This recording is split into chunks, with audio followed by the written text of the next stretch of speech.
All right, so we're gonna start on a lighter spring. I am on Stott and I am on a blue spring to start. So that's like a medium spring. We're putting our feet up against the shoulder blocks, hand shoulder width apart on the foot bar. We're gonna start with some shoulder and spinal mobility. Starting by sinking the chest down towards the spring, sending your tail to the sky, sort of like a puppy pose in yoga. And then tuck the tail round your back to draw the carriage in, lifting shoulders pretty much above the wrists. Lift your chest, stick the tail out, sink down towards the springs as you press. Take a big inhale and then exhale, tuck the tail round your back to travel in. We'll do that a few more times. Just opening up through the chest. Stretching the back as you come in, but also finding a little bit of a connection through your core.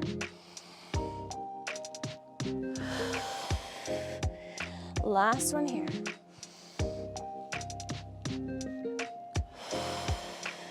And then once you're all the way back in, just bring shoulders basically above those wrists, toes are tucked, zipper up through your core, and just hover your knees about 2 inches. Inhale, stay. Exhale, lower. We'll do that a few more times. Cinch up through the waist. Exhale, hover.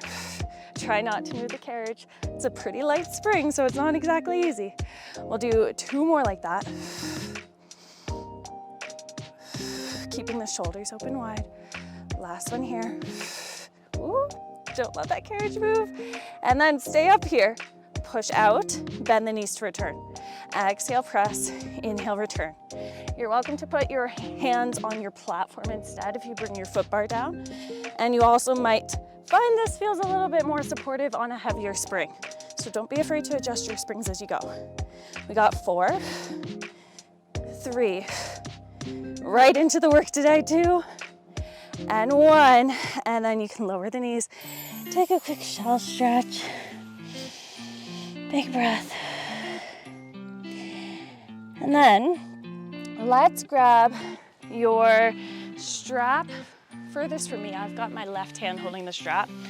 We're bringing that hand up to shoulder height. Other hand could go behind the head. On your exhale, I want you to punch your arm forwards. Inhale to return. Exhale, just press. You could do this staying low. You could even sit, or you're welcome to bring it up high kneeling. If you're up high kneeling, squeeze the glutes, no face plants. And notice the work the obliques are doing to keep you square, avoiding any sort of rotation that wants to happen. 3 more just like this, getting into the pec, working your push-up muscles without doing a single push-up. You're welcome. And last one there.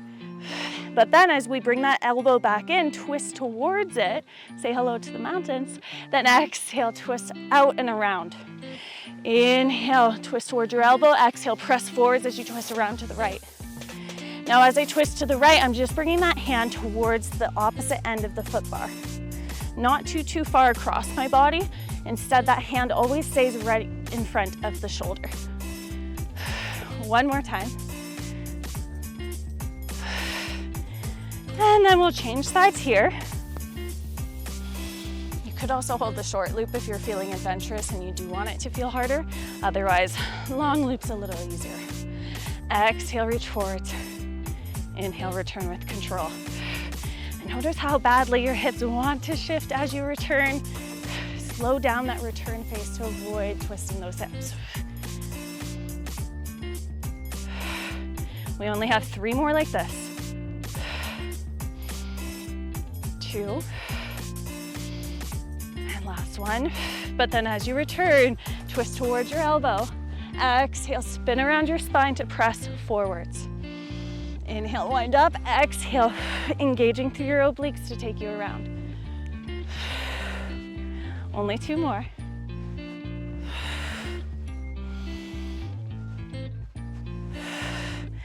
And then return. Keep your strap, but shake out the shoulders. And then we'll turn to the right or to face the camera, whatever works for you, face the screen. Let's head into a classic spine twist, holding the strap between both hands. Grow tall, squeeze those glutes. Inhale, wind up. Exhale, twist around. Leaving your arms in this stable, strong rounded shape the whole time. Being really mindful of not changing the shape of your arms. If one arm goes straighter than the other, that's a sign that the arms are taking over. But if you're able to keep the arms really stable and keep your hips stable, then you're truly isolating this to the waist. We only have 3. You could also do this seated. That will make the spring tension feel easier, plus it's a lot easier to keep the hips stable. So you might actually feel more oblique work if you find hips are unstable here. Okay, that was our 3rd. Shake that out.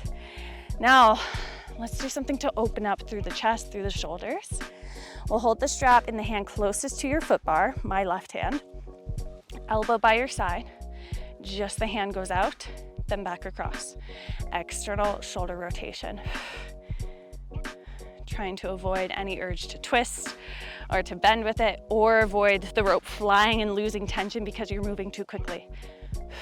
It's slow, it's controlled. We got 4 more, allowing that shoulder girdle to open right up. 2 more. Don't let that elbow leave your waist. You're welcome to also use the other hand to help out with those last couple. Okay, shake that one out. And then let's scooch closer to the foot bar a little bit. Hold that strap in the exact same hand. Your other hand will find the shoulder block. You'll take your arm above, and then we've got tricep extensions. Leaving that upper arm nice and stable. Anchoring down through the opposite knee. Your elbow stays pointing up to the sky the whole time. Keeping the hips pressed forwards if you are in this kneeling position. You might be doing it seated, and that's fine too. 3 more. Stabilizing the shoulder girdle, only hinging at that elbow. Keeping your body pressed up and away from that shoulder block. Last one, you've got this. And then bring that arm forwards and down. Shake that out for a second. We've got one more thing to do here. We'll start with the forearm across the waist as so. And then as you lift your hips forwards, can you also take your sword out of your sheath? Sit the bum down as you return. Exhale, pull across as you reach your hips forwards. So you've got that lateral pull with your forwards press. It's a little bit tricky to stay centered during that. If you'd rather just stay either up or down, do it. Lots of options. This is your workout. Do what you need. We got 4 more. I regret that number already.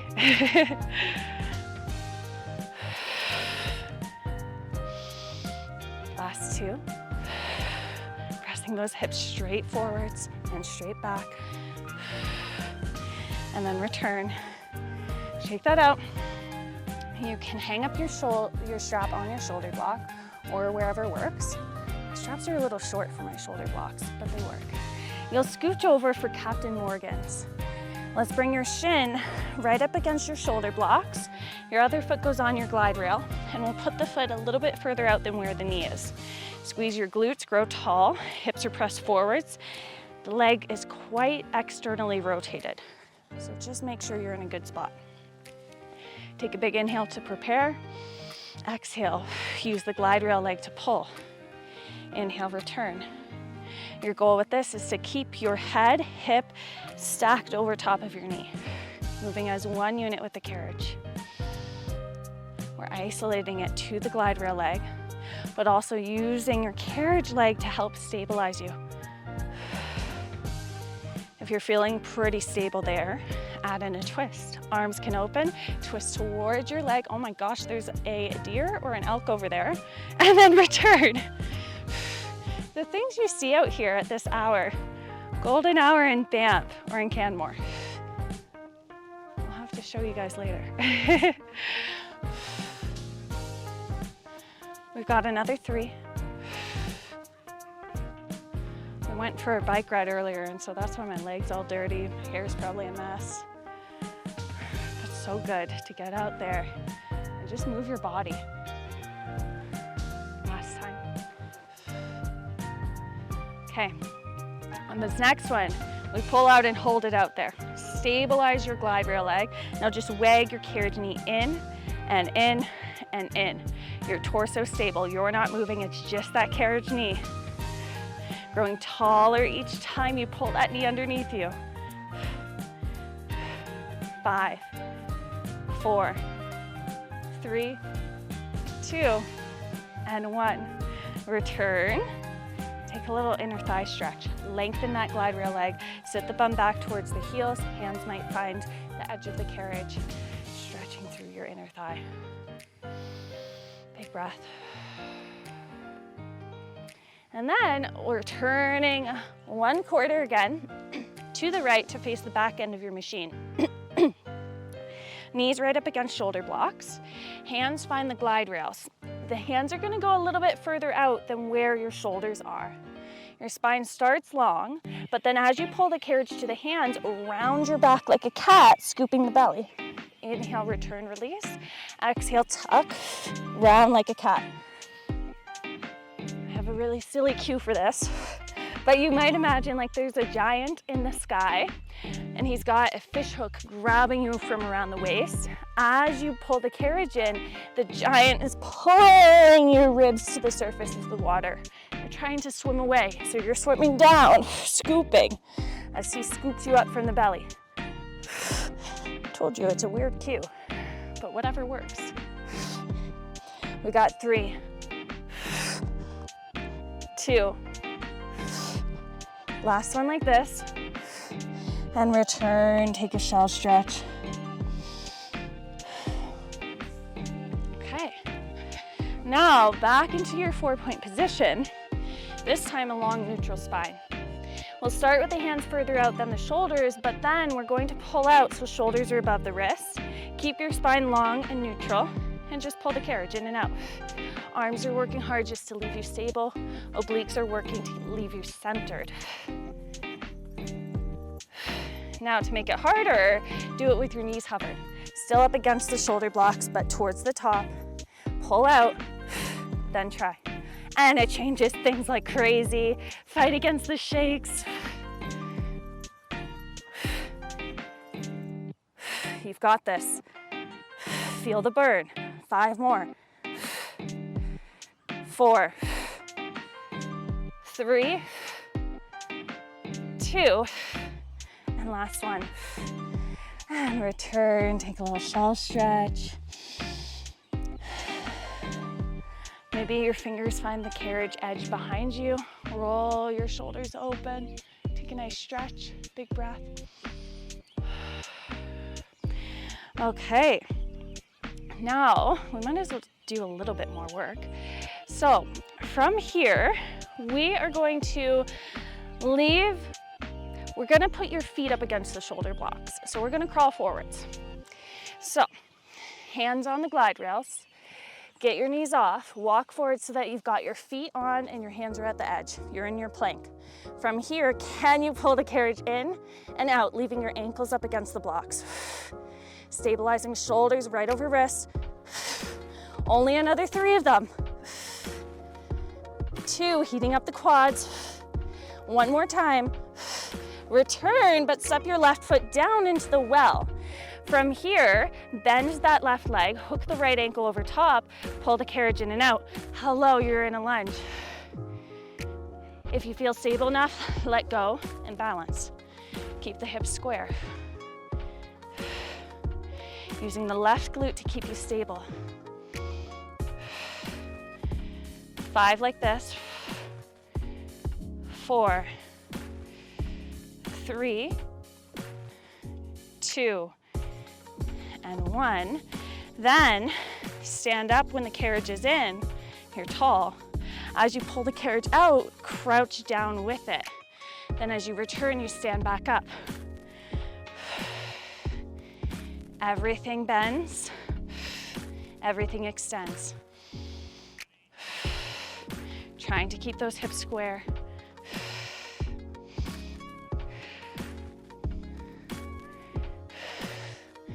Three more.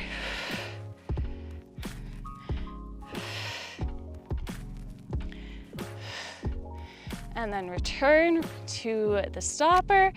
Now flip around so that you're facing the other way.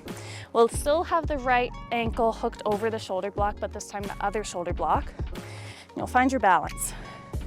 Standing up nice and tall, stack the hip over top of the ankle.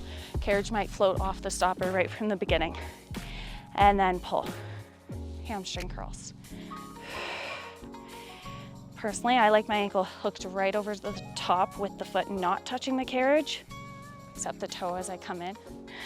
Some people though find it more sturdy, which is the ankle down flat, the heel down flat. Less range of motion that way though. So I think it's better if you do leave the foot hovered off if you feel stable enough. We'll go 5, 4,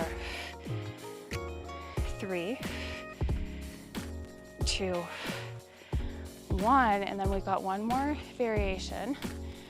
Hands behind the head. As you pull the carriage in, twist towards that knee. Inhale, return. We've got a lot going on tonight. We've got an elk and we've got a soccer game going on. 5 more.